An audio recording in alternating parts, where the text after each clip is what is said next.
welcome to a Friday fireside chat. Just a couple of housekeeping details. This is being recorded, so don't say anything you don't want the local newspaper to find out about. We will be taking comments and suggestions in the chat. If we don't get to them live, we'll follow up with you after the webinar and respond to questions and comments. You're also very welcome to comment on each other's questions and begin to get the dialogue going. So my guest this week is Bent Flyvbjerg, who is a professor at Saïd Business School at Oxford, and a world expert on megaprojects. And I did not know about him, although our work has many, many things in common about how human beings deal with uncertainty, I guess would be a theme that connects both of us. So Bent, welcome. Thank you very much. I should add that I'm also a professor at the IT University in Copenhagen, where I'm from originally. So I work both places, Copenhagen and Oxford. Oh, there you go. Okay. Well, you're a man of many, many pursuits.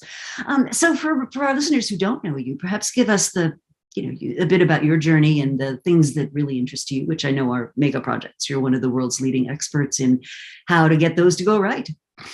Yeah, so that's mainly my interest. How do you do things that are really big, really expensive and complex, difficult to do usually.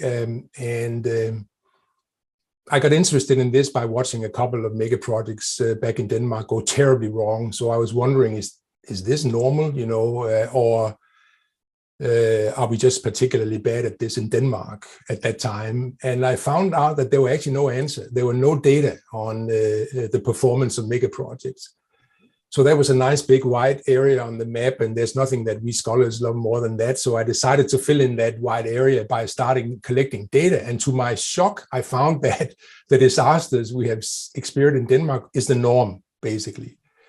So basically, the average performance of mega projects are disasters. That's the average performance, and good performance is an outlier. Usually we think of disasters as outliers, right? But here disasters are the average.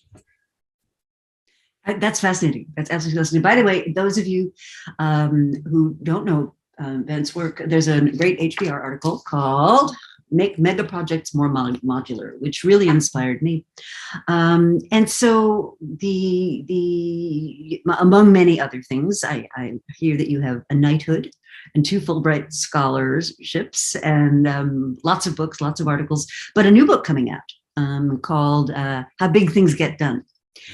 So maybe give us a little bit of a window into the new book, because that's not out till January of 2020. I actually just got a draft cover here. Love it. Oh, that's fabulous. Penguin Random House in New York. So this is brand new. It's just off my printer, and I'm going to get feedback on this. So anybody who has an opinion on this cover, I'd like to hear from you. Should we make it look like this, or should we change it? But as you can see, it's called How Big Things Get Done. And that's really what my work is about. How do you get big things done? Mm-hmm. And after spending a long time looking at all the disasters, because they actually are the majority in big projects, we've started to ask, myself and my team, we've started to ask, okay, so the few things that actually succeed, is that just luck? Or is there a method to it? Are there ways that you can do things where you ensure that you get it right every time, not just by luck, but that you can do it again and again? So that's what we're investigating in the new book. What is the secret of people who actually get big projects right over and over? And you give a number of examples in the article. One that I found particularly interesting is these 2 kind of lessons that actually are very similar to the work I've done on innovation. One is that if you can replicate and modularize the process, and the other is emphasizing speed. And you give a bunch of examples of things that would not come to my mind as obvious success cases, the subway in Madrid, for example. And maybe walk us through that line of thought. Yeah, there's a lot of unsung heroes around, who have done great work here, and we don't hear about it.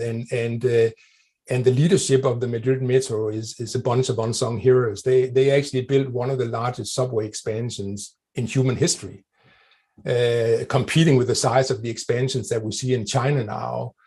And they not only did it on budget, they did it at half the cost per mile as the average for building underground rail systems. And they did it twice as fast. So if you can do something twice as fast and half the cost, then you're into innovative territory. That's very unusual. Mm-hmm. And they did it, and it's worth unpicking their brains, to see how did they do that. And that's what I do in the Harvard Business Review article. And one key thing is doing things in a modular way. Really, when you boil this down to the core, it's about learning. And when you make things repetitive, you make them conducive to learning. Every time you repeat, you have a learning cycle. And the more learning cycles you can do, the faster, and that's where speed comes in. The faster you do them, the more learning there will be, and you get what we call positive learning curves. That's when things get easier and cheaper every time you do them, as opposed to negative learning curves, which are typical of many megaprojects, which means that every time you do something, you find out this is more difficult than I thought. So next time you take more time and it's more expensive. Then you do it again and you find out, geez, it's even more difficult than I thought it was the second time. And the third time it gets more expensive again and slower. That's nuclear power, for instance. That's why nuclear power plants don't work. They have negative learning curves. Mm. And in general, subways have negative learning curves too. But Madrid actually cracked the code and were able to build subways with positive learning curves, where they learn every time. And they would get many more tunnel boring teams into the city. They had 6 teams going at one time once, in order to do things in parallel. This is another secret. You do things fast by doing them in parallel. This is something Elon Musk is great at. And it's one of the secrets to Elon Musk's success is that he doesn't do things in a serial fashion. He does them in parallel fashion. So you get as many things going at the same time as possible in order to reduce the time it takes to do things, because time is a killer.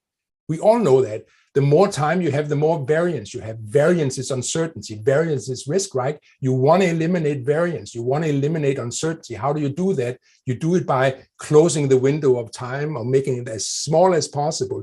The smaller you make it, the less bad stuff can fly through it, including big, bad black swans.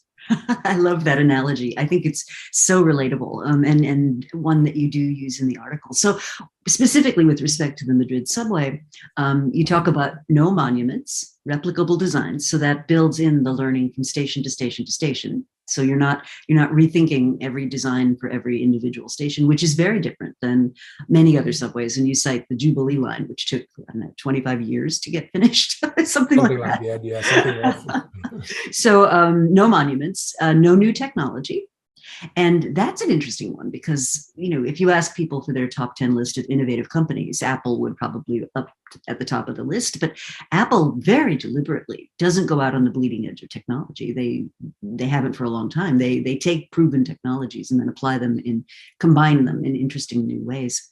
Exactly. And then this idea of speed, parallel, not waterfall. And the other thing I loved about the Madrid example was going to the communities and saying, we want to work 24/7. And if you let us do that, we can have this thing done in 3 years. And if you don't let us do that, it's going to take 8. Which would you prefer?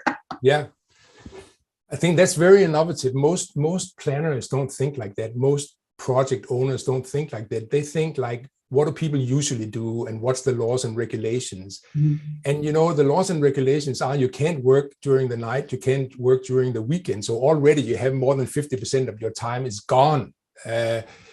But these people said, the Madrid leadership said, why does it have to be like that? Why don't we just make some community participation here and go out and ask in the communities what they want? And it was very clear that people wanted this to get over with for 2 reasons. They don't want all the nuisance, but they also want the service, and to get the service 5 years earlier than you otherwise would have got it is a great benefit if you live along the lines, which you obviously do if the construction is taking place there. Mm-hmm. I just think that's so interesting. So can you walk us through, a typical project, like the Japanese nuclear plant that you cite in the article? What are the warning signs that we should be looking for to predict when something is likely to just go completely bad? Well, the first thing would be inadequate planning upfront. That's really the most important thing. I have a slogan that is think slow, act fast. So Danny Kahneman's book, Thinking Fast and Slow. It's a fantastic book. Anybody who hasn't read it, which I think is only a few people, but if you're one of those few, go read it. Well, he actually cites you. He says you're one of you are the author of one of the single most important pieces of advice in forecasting, period. And he actually puts that in the book, which I thought was great. Yeah. Me too, obviously, but that's not why I'm mentioning it. I'm mentioning it because this thinking fast and slow is really important, but it's only about thinking. And when you do projects, mega projects, you need to think about acting, delivery too, right? It's not only about thinking.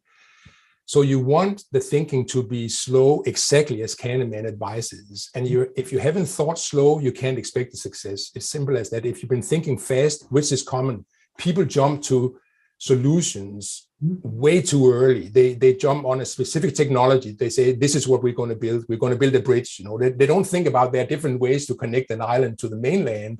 They just immediately jump to a bridge or other technologies. If you're talking about software or IT systems, very quickly people start to talk about the solutions instead of talking about the problem. So you need slow thinking. And the key thing you need to ask in slow thinking is why? Why are we doing this project?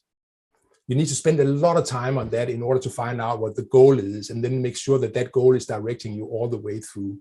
So take whatever time it takes. And planning is cheap, this is just thinking and using computers and models, whatever, is the right medium in the area that you're in.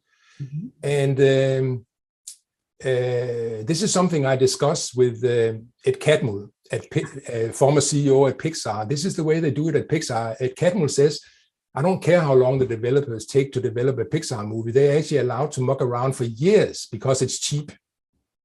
But as soon as we go out and we start, developing the film itself, I was going to say shooting, but it's not exactly shooting when it's animation. But still, you have many more people on it. It's much more binding, and you actually have stars with their voices. You have music, you have scores, and everything. It becomes many times more expensive per day that you are working on the film. So therefore, according to Ed Catmull, you want to spend as much time in planning and development, as you call it in filmmaking, as possible. So you have a rigorous plan and product before you start filming. Well, and then you want to do the filming fast. So that's an example of think slow, act fast. Pixar are excellent at that. If you want to understand how to do it, study Pixar. I love that. And Ed has a great book out some time ago called Creativity Inc., which is definitely worth a read. So you were mentioning before about Catmull's incredible track record of success, and just maybe bring that into this conversation. Yeah, so this is the kind of thing that I've been looking for, is people who go completely against the grain. And Catmull has been responsible for 22 Hollywood blockbusters in a row. And that hasn't happened in movie history, which is over 100 years.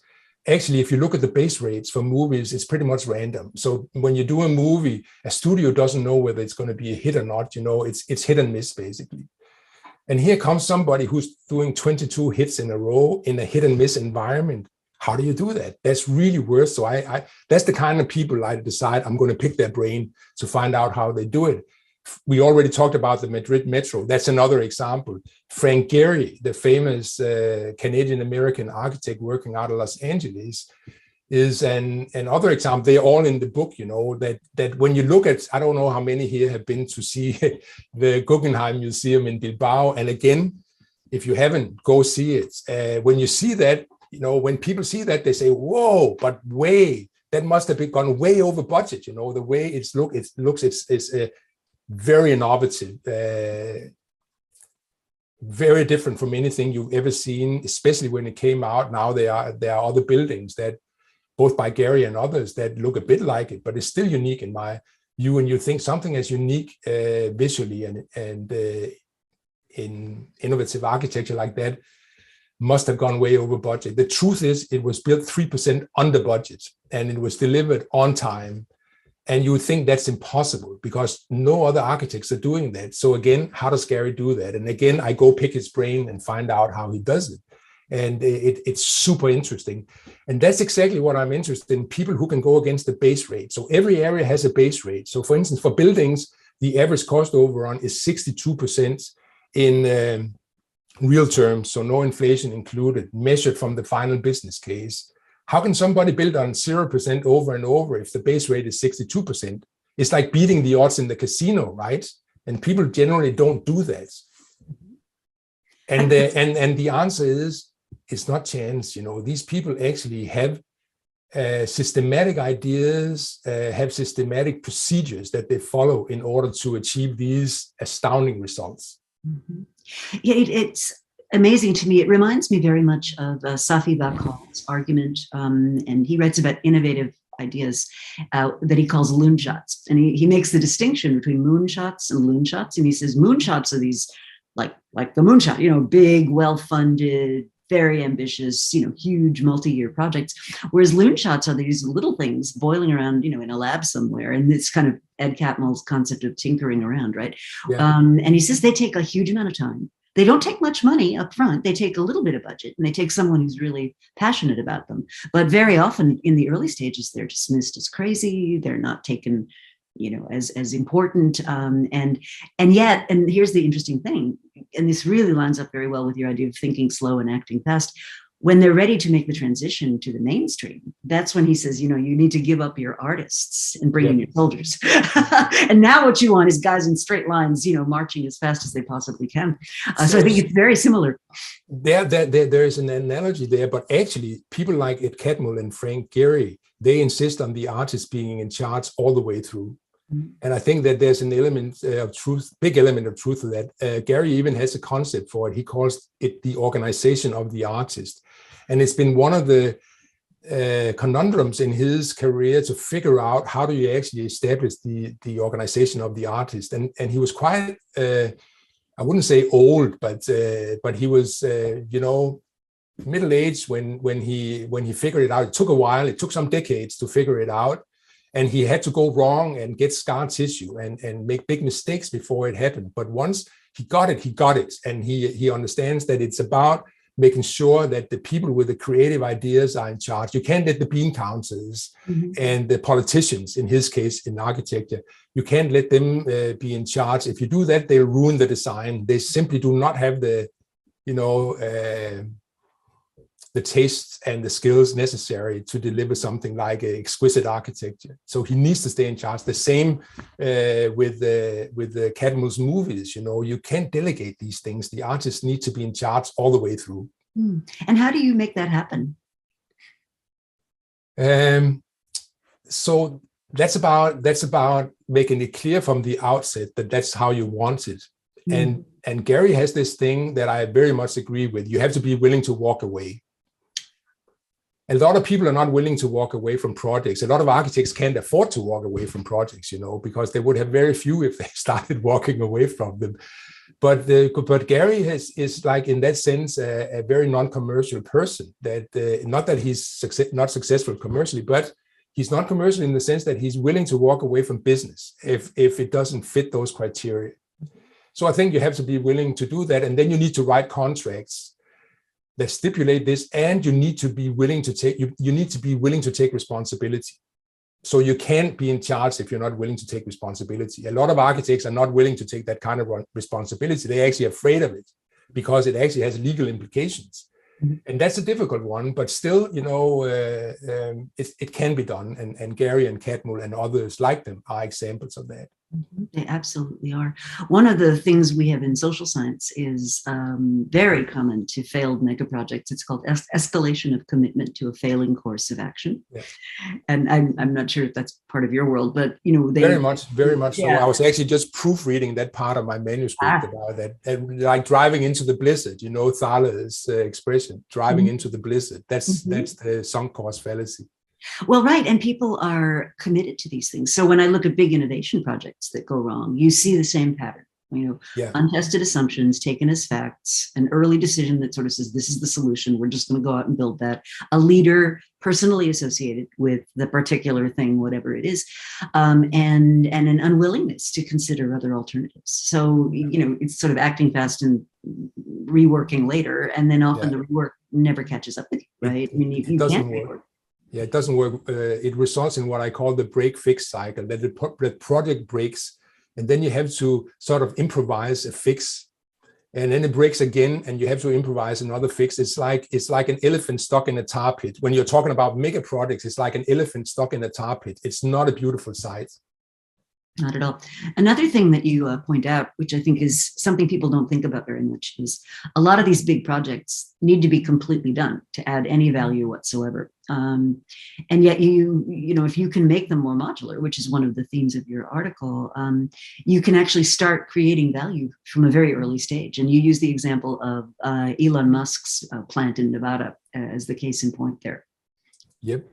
So they made revenues within 1 year, and that's a $5 billion plant. That's completely unheard of. A $5 billion plant, typically you wouldn't get revenues until 5 years. You take 5 years building it, and then you'll start having a revenue stream. Mm-hmm. At the time, Musk was very pressed for cash. You know, he wasn't like today, he's very rich. At that time, he actually was on the verge of bankruptcy over and over. And he knew that he couldn't wait 5 years for cash flow.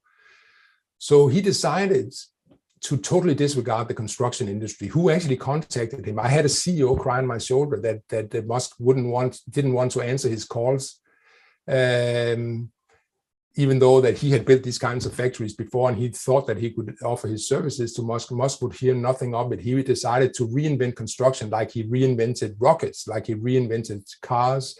He was now going to reinvent construction of factories, and he did. He built it as 29 modules. So the Gigafactory in Nevada, it was called Gigafactory 1 at the time. Now it's called Giga Nevada.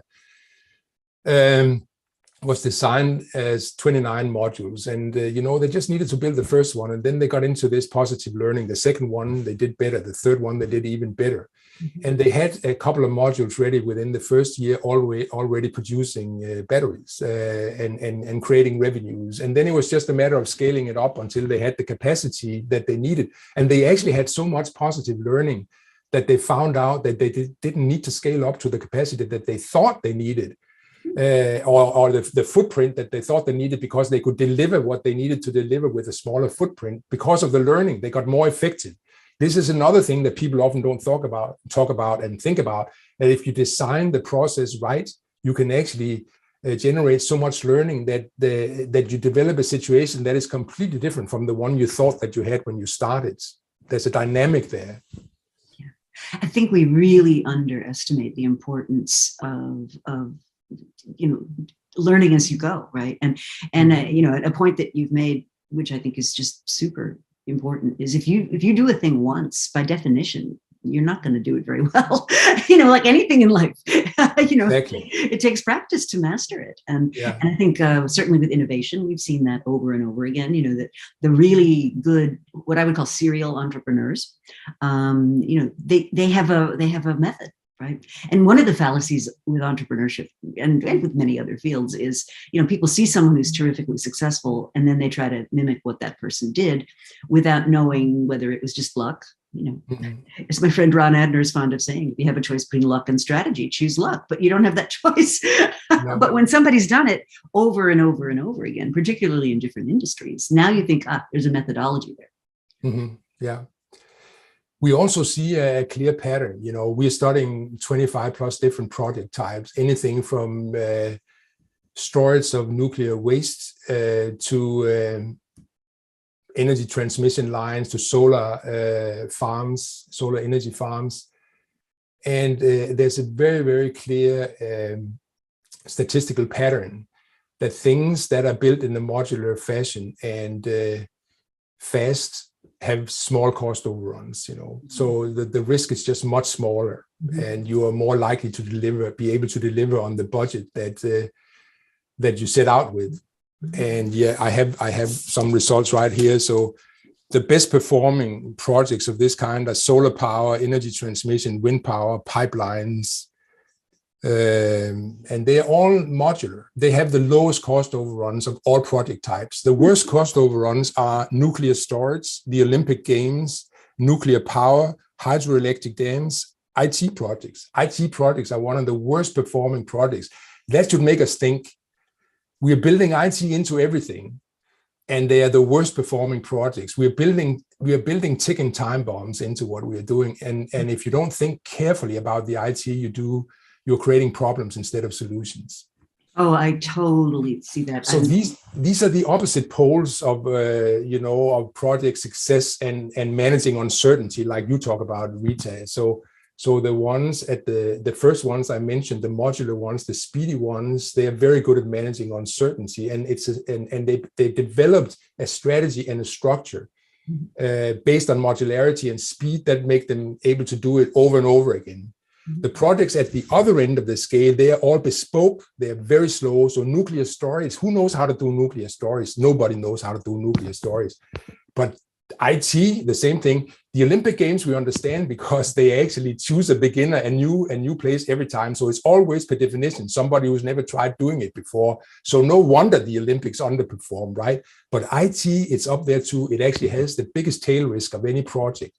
So the biggest cost blowouts, the biggest schedule blowouts of any project you find for IT. And again, it's because IT projects have a tendency to turn into bespoke projects. No matter what the intention was to do something modular, they have a tendency to turn bespoke and slow. Mm-hmm. Yeah, we used to talk about the waterfall method, right? And that sort of handoff from group to group to group, and the plot line often gets lost. The other thing I find with IT projects that your method would break is everybody thinks that their requirement needs to get into the first build. Yeah. and so you have this incredible political pressure to put everybody's pet bunny, into the thing before we even know what it is, right? And so sometimes to get funding or to get support or to get everybody's buy-in, you end up saying yes to everything, and then nothing gets delivered. Mm-hmm. Yeah, that's true. So I think the agile methodology is a response to that. Is helped. It is, and platform strategy. So we have an article out. One of my colleagues here at Oxford, Atif Ansar, and myself have an article out this week in the Oxford Review of Economic Policy. If you go to my LinkedIn page or Twitter, you can get a free copy. You can download a free copy there. But we talk about platform strategies, and we compare NASA and SpaceX, and SpaceX masters platform strategies, and it really shows in their numbers. They are 10 times as efficient as NASA cost-wise, and twice as efficient time-wise. So they deliver twice as fast at a tenth of the cost of NASA because they master platform strategies. I consider a platform strategy as a kind of super modularity. It's like where the modules get a platform that they fit in. Mm-hmm. And in IT, one of the best examples is for instance, the App Store with Apple. It's all platform, and each app is like a module. It's like a Lego.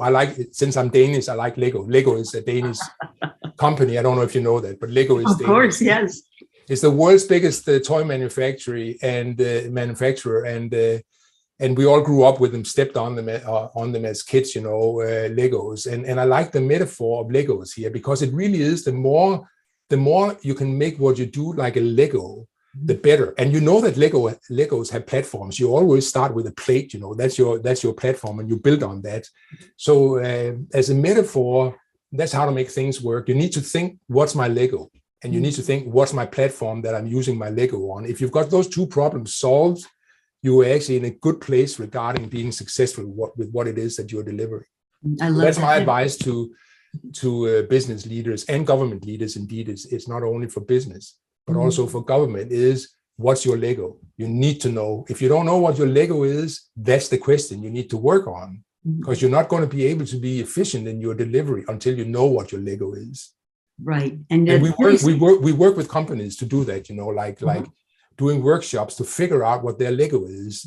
Most companies already have elements of Legos, so it's just a matter of starting to think in those terms and then accelerate it and do more of it.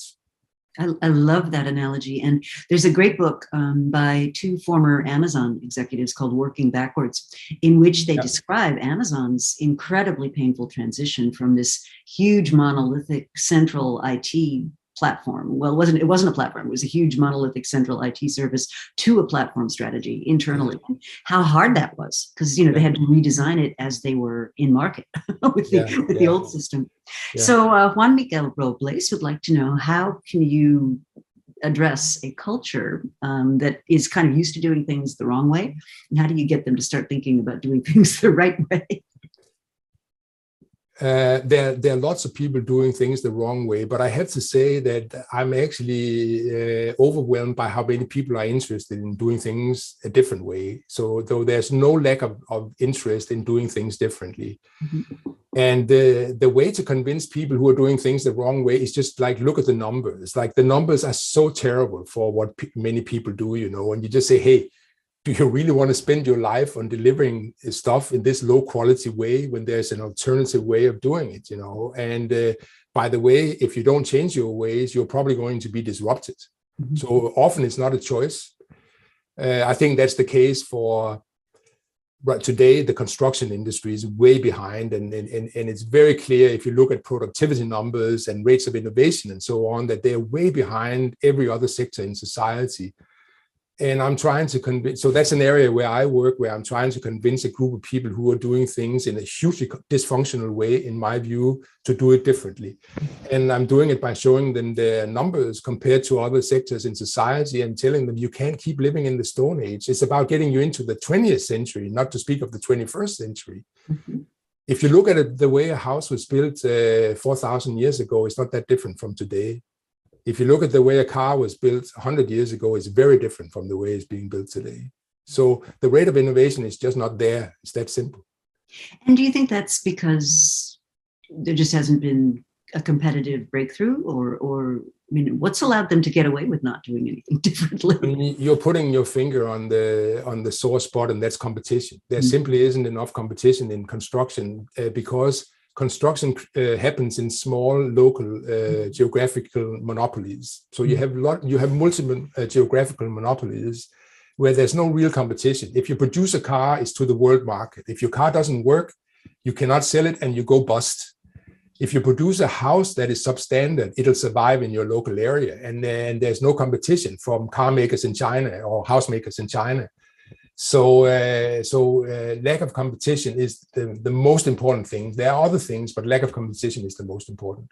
Yeah, I've said for years that construction should be much more like a factory, you know, that you put everything together that you need and then you bring it to wherever it needs to be. And it always has astonished me that has taken, I think I wrote about this 10 years ago and it just hasn't changed a little bit. Not at all. It hasn't changed. And it's not only for 10 years, it's for 50 years, it's for 70, 80 years. I say exactly the same thing, Rita, like this is we need to get rid of the construction sites and turn it into an assembly site. There should be no such thing as a construction site. As long as we have a construction site, we have problems. We need an assembly site, and the things you bring on site have been produced in factories, you know, and you just bring them on site and bolt them together, basically. Love that. I think that's amazing. So when you get called into a company, let's say they're struggling with a project that just is not happening in the way that they want it to, it's already over budget, the time frame has slipped, it's kind of in a crisis mode. And typically, in my experience, what that means is the original team is no longer there. So a lot of institutional knowledge is missing. The politics are often very fraught. How would you begin to untangle something like that? Yeah, unfortunately, that happens too often. I prefer to be brought in up front, of course, so you can get it right from the start. Right. But unfortunately, often people don't contact us until the project has gone off the rails. So the first thing we do is re-baseline the whole project. We figure out where are they? What's the reality? Because often things have gone wrong because there was no sense of reality in the project organization. They did not know what they were doing. They had no idea what the odds are that they would succeed with what they were doing, and so on. We have the world's largest database on performance of projects. And so we can very easily and very reliably establish what the odds are that you're going to do something to this or that budget, to that or this or that schedule, to this or those revenues or benefits, and so on. So that's the first thing. We benchmark the project and we confront the leaders with and say, this is your reality. And if you don't like it, you have to explain what's wrong with our data, because this is completely data-driven. And usually they don't like it, but they can't put their finger on anything wrong with our data. So they have to accept it. So that's where we start. And then we say, okay, given the fact that you actually tried to do something in 4 years that normally takes 8 years, and this is one reason that it went wrong, what do we do going forward? How do we create a realistic plan? So a realistic schedule, a realistic budget. That's the first thing. So that's the framework. And then we start breaking down the project and the tasks that need to be done. We have something that we call inchstones. You know, people love to talk about milestones when they do project planning. And one would think that if it's mega projects, you know, you need 10 milestones because you need something even bigger than milestones. But no, we go the opposite way. We say we need inchstones. We actually need to know inch by inch what it is that we're going to be doing here. Otherwise, we're not going to be able to get out of this tar pit that I talked about earlier. This is a break fix we're talking about now, and we need to fix it. And we're not going to get out of it if we don't know, you know, each task inch by inch. So we have inchstones, and then on top of that, we create an early warning system so that if the project starts going off track again, we will know immediately. That's often a problem, is that it takes a long time to know when things go wrong, because the systems are not in place to detect it. Many cultures have a culture of no bad news. Nobody wants to hear the bad news. So nobody dare to say this is going wrong. So everybody just keeps quiet, you know, and keep a low profile. Mm-hmm. And then you can have things going on for months and nobody discovers what's wrong until it's way too late. That's absolutely the wrong way to do things. You need to know as soon as possible. As a leader, you need to create a culture where you actually reward people who bring you bad news. So somebody coming to you as the CEO or a CFO or whatever you are and saying this project is going wrong, you have to thank them and say you are doing exactly what I want, and not do what people normally do, say I don't want to hear that, you know, like bring me some good news instead. Oh, it's a huge problem, and we see it everywhere. So one of my recent books is about strategic inflection points. And when a company gets on the wrong side of one of those, which is like a 10x change in your reality, invariably, there are people who knew. I mean, there are people that are like, oh yeah, I saw that one coming. Yeah. And why didn't you speak up? Nobody wanted to hear what I thought. You know, it's so often the case. So I don't want to run out of time before we talk about reference class forecasting, because I think that's a very interesting idea. And tackling that box of our knowledge, which is, you know, known unknowns, but these are a way to unearth the unknown unknowns. So maybe just describe what that involves. Yeah. So reference class forecasting, as you say, the method is called. It's actually an idea from Kahneman and Tversky. They have an article way back, I think it's 79, where they, just as an aside, they talk about this idea of how would you get a realistic forecast, a realistic prediction. So the problem is that forecasts are so, you know, infected by optimism bias, recency bias, overconfidence bias, you know, all the cognitive biases that Kahneman, Tversky, and other behavioral scientists have documented, all impact on forecasts in a way where they become very unrealistic, typically very optimistic. Mm-hmm. And how do you solve that? And they have this idea that you need a reference class of where you simply record what happened with previous projects of the same kind. And if you use the data for those projects, you'll have a better forecast than trying to predict the project. So just use historical data for similar projects and you'll have a better forecast. So for instance, if you look at, let's say you're building a bridge and you find 25 similar bridges and you look at what kind of cost overrun did they have, and you find that on average, and this actually is the average, it's like around 30%. Whoa. And in real prices measured from the final investment decision, then you just assume that your bridge is also going to have a 30% cost overrun, and you'll have a much better forecast than if you try to understand from the inside out what the overrun or price of that bridge is going to be. So they also call it the inside view versus the outside view. So reference class forecasting is a systematic way to take the outside view, where you look at the project from the outside based on historical data from similar projects. So the data, the projects that have already been done, they are the outside view. The inside view is the common one, where you break down the project you're doing in subparts, and you try to price or cost each part, and then you add them up in the end, and you get a total. And that's a recipe for failure.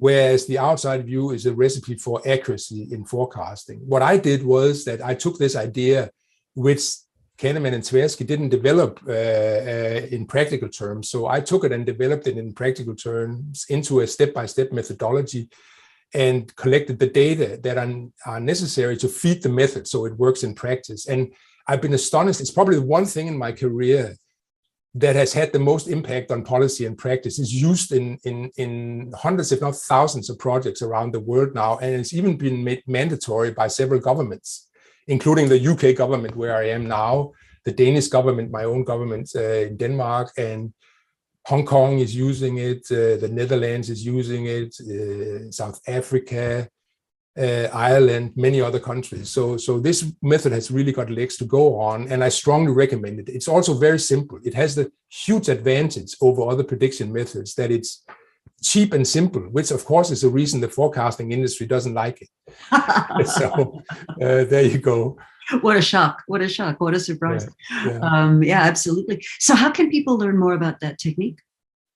So I published an article about it in a project management journal. It's called, what is it called? From Nobel Prize to Project Management or something like that.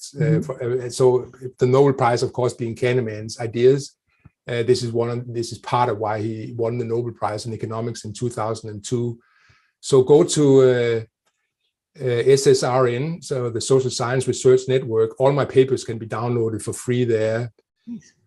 Or send me an email if you can't find it. I'll send the paper to you. And there I explain step by step how you do this. Great. But there are lots of examples now around the world. Well, and something I hear over and over and over again, which I'm sure you hear too, and one of our listeners is commenting is, people will say, well, but my project, industry, program, fill in the blank, mine is unique. Oh. Never been done before. It can't possibly be compared to anything else. Yeah. Send them to me, and I'll deal with it. That's bullshit. I love it. That's awesome. I always say your project is one of those, and I'll tell you which one of those it is. If you show me your project, I'll tell you which type it is. And this uniqueness thing I call it uniqueness bias, and it's very common. Mm-hmm.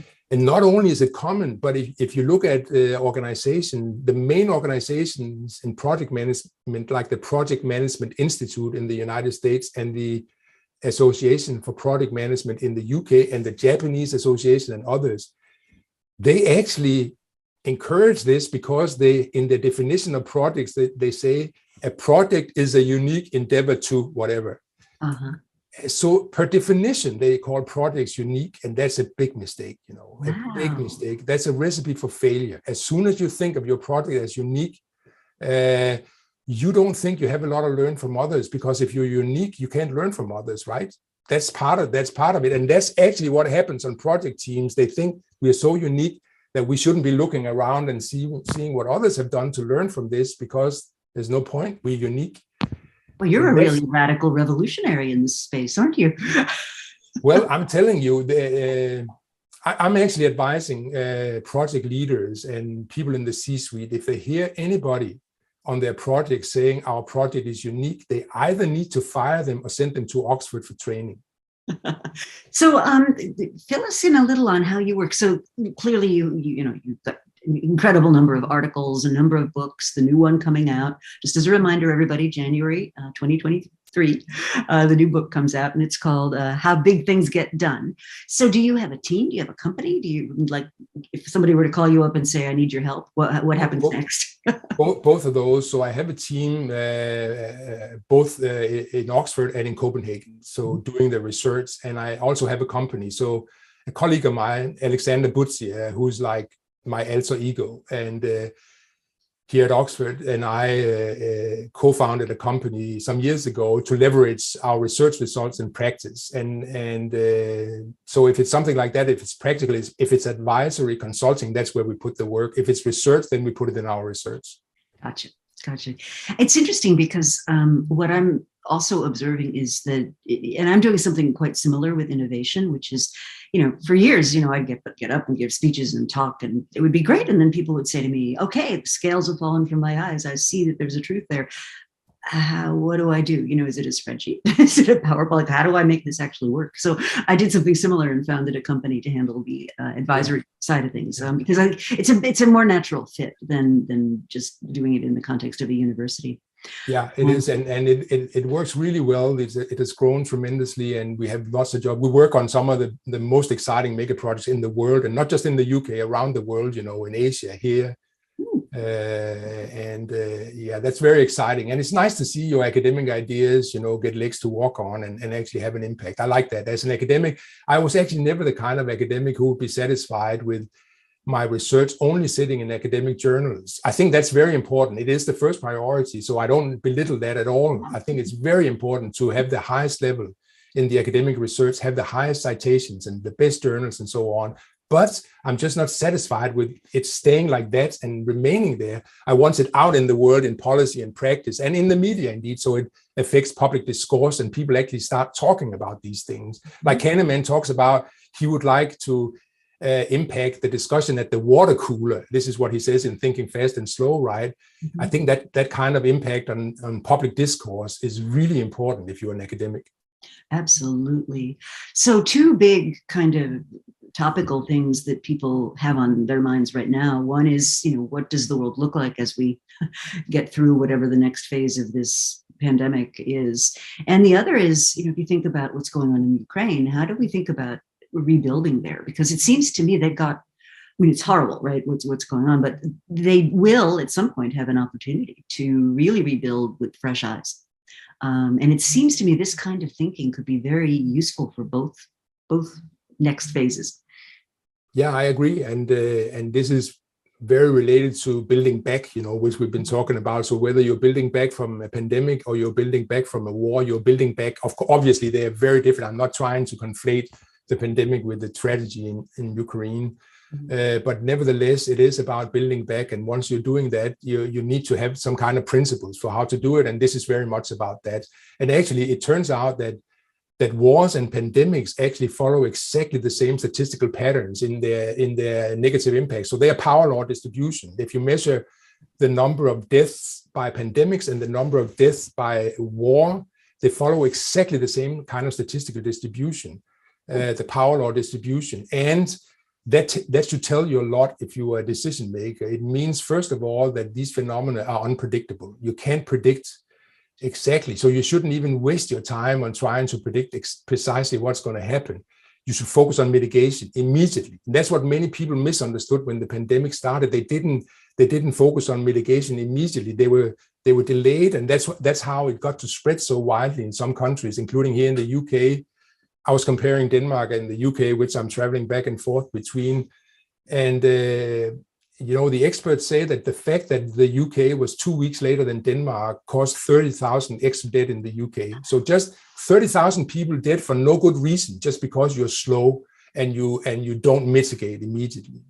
That's the kind of beast you're up against when you're talking about these kinds of power law distribution. And with war, yeah, exactly. And the same with the wars, that you really need, the focus need to be on mitigation to stop it as quickly as possible. That's fascinating. So one of the things that is clear is, human beings tend to think in linear terms. You don't really think in terms of exponents, which is why I think having tools that allow you to model those things out, kind of beyond what any individual brain can manage, I think it's just so valuable. That's what we're doing now. And the examples I gave you before, the nuclear storage, Olympic Games, nuclear power, hydroelectric dams, and IT, they all follow power law distributions. So they blow out just like a war or an earthquake. Earthquake is the classic of these things, and they are unpredictable. And the others that I mentioned, the ones that are performing wind, solar power, energy, wind power, pipelines, they are linear, as you say, or they follow normal distributions actually. So the distribution is normal. It's much more manageable. We can manage that, and that's actually how we've been trained to think about things. The other end of the scale, we are very bad at as humans. We are not very good at handling radical uncertainty. Like Nassim Nicholas Taleb talks about in The Black Swan. That it's a real problem for us to get head around this. So one end of this scale is all black swans. The other end of the scale is no black swans. That's all the difference. And that can be influenced. So unlike earthquakes, where we can't do anything about it except build, earthquake-proof buildings, we can actually do something about it in these different project types. We can actually do what they did in Madrid, do what Gehry does, do what Pixar does, in order to bring down that catastrophic power law distribution to become a normal distribution by good management. I love that. That is what I'm so excited about, is how practical it is, and yet kind of in many circles still somewhat undiscovered. The people, and I mean, I've been talking about this for a long, long, long time, and I still run into people who have absolutely no idea of how to do things in this really, really different way. So how do you think you could have an impact, or this way of thinking could have an impact on public policy, right? Which is, politicians are not known for their nuance and their subtle understanding of causation. But when you have, I'm sure you have conversations with policymakers. What makes those productive conversations versus not? Let me perhaps ask that. I would say there's a lot of interest from policymakers in this. So policymakers are actually interested in delivering better than they do. There's a realization that delivery in policy is not good enough. And that it can be done better, and they are on the lookout for things that would make it possible to deliver policy better. And this is obviously very much the case here. We work with lots of policymakers doing that. We actually have a training program at Oxford for the UK civil service called the Megaprojects Leadership Academy, where the top civil servants actually have to take this program at Oxford if they are to lead major projects, as they call them. Oh, so we are deep in that, and it's the same thing. They need to know the principles that we just talked about, and like you said, you keep meeting people who don't know anything about this. It's actually quite esoteric for a lot of people, but at the same time, it's very scientific. When you start talking about power law, that's science, that's mathematics and statistics. When you start talking about normal distribution, same thing. And when you can illustrate that one type of project follow this one type of distribution and the other a completely different type, and you have intelligent people, they begin to connect the dots, and see, wow, this is not just this is not just case by case the way we think about it. This is systemic. It even has a name in statistics. What's happening here. I love that. I mean, it ties back to when I was doing my PhD. I actually did it at Russ Ackoff's Social System Sciences Institute. And he was famous for saying, you can't understand the functioning of a system by breaking it down into its component parts. But what I think you've done that sort of is a very useful addition to that realization is, but you can understand the function of a platform. If, you can control that piece of what you're building. Yeah, which I think is fascinating, absolutely fascinating. One of the other things that I've been working on in a paper with, I'm actually working on it with Ram Charan, a very famous management consultant. And what we're looking at is how the work of management, white collar work, is actually starting to potentially be more like that. So we're seeing shrinking of hierarchies. We're seeing more complete teams that see something through from beginning to end. And it seems to me that in managerial work, it's almost beginning to see early evidence that these kinds of principles work there too. Yeah. No, I would agree with that. I think this thing about getting rid of hierarchy and getting rid of bureaucracy, basically, is what is needed. Or actually, to put it differently, actually the challenge is to not let it grow in the first place. That's really the challenge in a startup. It's what classically happens is that you have a startup and it's agile, and the team is so small that everybody can communicate with everybody. So there's good transparency and so on. And then you grow bigger and you can't keep these things. And then the leadership start thinking, how do we manage this? And they create a bureaucracy to manage it. And I think I was just reading this book about Apple called After Steve, the new book that just came out about Apple. And I think one of the ingenious things that Jobs did was that he didn't allow bureaucracy to develop within Apple. And this book is saying that maybe that's beginning to happen now. But I think the verdict is still out. But Apple is a company that has shown that you can grow very big, the world's biggest company. and you can still beat down these tendencies for bureaucracy and work as agile teams. It's very important. And I don't think you have a chance. It's only a matter of time until you die if you become a bureaucracy. I would agree. I would agree. So when I see, I talk to a lot of companies who say, I want to innovate, we want to do things. And then you say, well, okay, how do you get ideas? Oh, well, we have a hackathon, or we do. I mean, it's all theater, right? And because their incentives are so tightly bound to there being a bureaucracy, they really don't want to dispense with it. I mean, in their hearts of hearts, they don't. They say they want to, but they really don't. It's difficult because, it's about power. So power is another of my, interest in research. And I've published books about power, and especially the relationship between rationality and power and creativity and power. And usually it's creativity that is driving a company as a startup. It's creativity. There's a new idea. It's innovation and creativity. But then after a while, you need to hire administrators, and then quickly you get a power struggle. So it becomes a tug of war between the administrators and the creatives in the company. And, anybody wants their turf to be the important turf in any organization. So all of a sudden you have the accountants and the lawyers and the managers, the people with the MBAs and so on. They want to be the important people in the organization, and they try to design everything to be that. And the creatives, the people who are designing things, the programmers and so on, they really need to fight for it if they're going to stay the dominant force. And usually they're not very good at that because they focus on creativity and innovation, and they haven't been trained in power struggle. Whereas the people on the admin side, that all they do is power struggle all day long, so they're better. And it's really bad for the company when the bean counters, as they sometimes derogatively are called, when they begin to take over in the power structure in a company. That's when I say it's only a matter until that company goes down or becomes irrelevant. Well, that's what happened at Nokia. I witnessed it over the course of many years that they went from a company where, the science people and the creatives were given a lot of latitude. They actually had a whole new ventures organization that was incredibly successful for a while. And then things got, the incredible success led to incredible skill at manufacturing, which then led to wanting to hang on to that, which then led to, I'll never forget, in November of 2007, their CEO was on the cover of Forbes, and the headline was "1 billion customers. Can anybody catch the cell phone king?" Just reinforcing, right? This lack the year the iPhone came out. Exactly. So that's it. Like,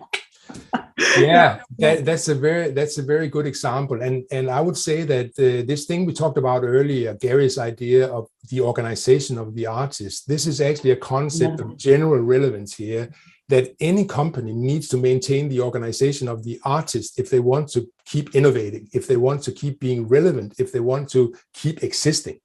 And if you don't protect the organization of the artist, you petrify and you become a bureaucracy. I love that. So you've given us so much. We're nearly at time. Where would you direct people to learn more? I mean, you have an extensive website with lots of stuff. You've got articles. You're on Twitter. You're on LinkedIn. Where should people go? Actually, this week we have this thing about comparing SpaceX and NASA, and that's really interesting. I mentioned that regarding platform strategies. But just go to my on LinkedIn or SSRN or Arxiv or ResearchGate or academia.edu, and you can download all my papers there for free. And the books, obviously, you can't get for free, but if you're interested, they are also there in the bookstores. And the new book is coming out, How Big Things Get Done, with the orange cover. I think it's going to come out in January 2023. I'm so looking forward to it. And we definitely need to connect. I think there are so many overlaps between our different areas of research, which I was astonished that I did not know about. So I agree. Let's do it. Okay. Well, to be continued. Thank you, everybody. Have a great weekend.